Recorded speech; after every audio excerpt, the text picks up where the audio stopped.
ಲೌಹಿತ್ಯ ನಿರ್ಜಿತ ಜಪಾ ಕುಸುಮಾನುರಾಗಾಂ ಪಾಶಾಂಕುಶೌ ಧನರೀಶೂನಪಿ ಧಾರಯಂತಿಂ ತಾಮ್ರಕ್ಷಣಾಮರಣಮಾನ್ಯ ವಿಶೇಷಭೂಷಾಂ ತಾಂಬೂಲಪೂರಿತಮುಖಿಂ ತ್ರಿಪುರಾಂ ನಮಾಮಿ.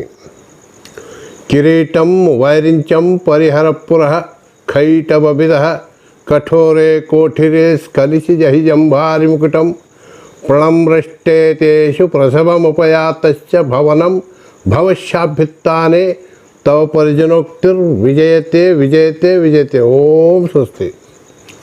ಶ್ರೀ ಗುರುಭ್ಯೋ ನಮಃ.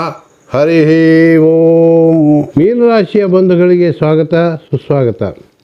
ಅಕ್ಟೋಬರ್ ತಿಂಗಳ ನಿಮ್ಮ ರಾಶಿ ಫಲಗಳನ್ನು ತಿಳಿಸ್ತಾ, ನಿಮ್ಮ ರಾಶಿಯಲ್ಲೇ ಇರುವಂತಹ ರಾಹುವಿನಿಂದ ನಿಮಗೆ ಮನಸ್ಸು ಚಂಚಲ ಹಾಗೂ ಕಿರಿಕಿರಿಗಳು, ಆರೋಗ್ಯ ಕಿರಿಕಿರಿಗಳು ಕೂಡ ಕಂಡುಬರುತ್ತವೆ.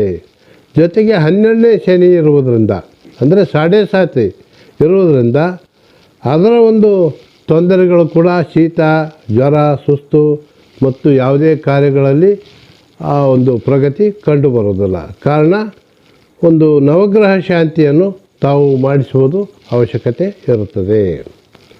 3ನೇ ಗುರುವಿನಿಂದ ಬಂಧುಗಳಿಂದ ನಿಮಗೆ ಸಹಾಯ ಸಹಕಾರ ಇದೆ. 4ನೇ ಮಂಗಳಿಂದ ಮನೆ ಭೂಮಿ ವಿಚಾರಗಳಲ್ಲಿ ನಿಮಗೆ ಶುಭ ಫಲಗಳೇ ಇರುತ್ತವೆ. ಶ್ರೀ ಲಕ್ಷ್ಮೀ ನರಸಿಂಹದೇವರಿಗೆ ಹರಕೆ ಕಟ್ಟಿಕೊಳ್ಳಿರಿ. 7ರಲ್ಲಿರುವಂಥ ರವಿ, ಬುಧ ಹಾಗೂ ಅವರಿಂದ ನಿಮಗೆ ಶುಭ ಫಲಗಳು ಇರುತ್ತವೆ. ಕೇತು ಗ್ರಹದಿಂದ ನಿಮಗೆ ಆಧ್ಯಾತ್ಮಿಕ ವಿಚಾರಗಳು ಕೂಡ ಮೇಲ್ತರಗತಿಯಲ್ಲಿ ಬರುತ್ತವೆ. ನಿಮಗೆ ಶುಭವಾಗಲಿ. ನಿಮ್ಮ ಅದೃಷ್ಟದ ಹರಳು ಹಳದಿ ಪುಷ್ಪರಾಗ ಇದೆ. ದಿನಾಂಕ 7, 8, 12, 13, 16, 17, 20, 21 ಹಾಗೂ 27ರಿಂದ 30ರವರೆಗೆ ನಿಮಗೆ ಶುಭ ದಿನಗಳು. ಶುಭವಾಗಲಿ.